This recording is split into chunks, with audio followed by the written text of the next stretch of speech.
Okay, now let's remove any token that we have stored on the browser when the user logs out.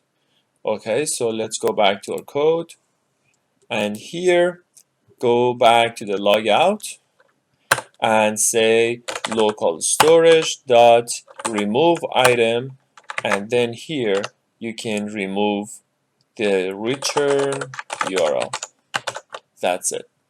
Okay, let's go back and test the application. Here when I log out, that token is being removed. Perfect. Alright, as you notice, with this approach we are removing only one item, which is the return URL.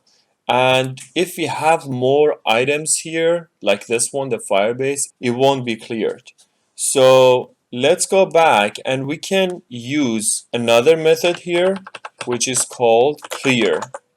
Okay, now if I hit log out, let's go back to the browser and let's do the log out. Now it clears everything.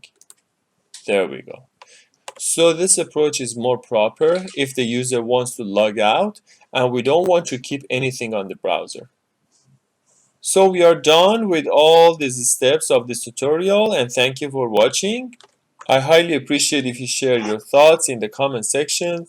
Please like, share, and subscribe. Thank you and good luck with all your projects.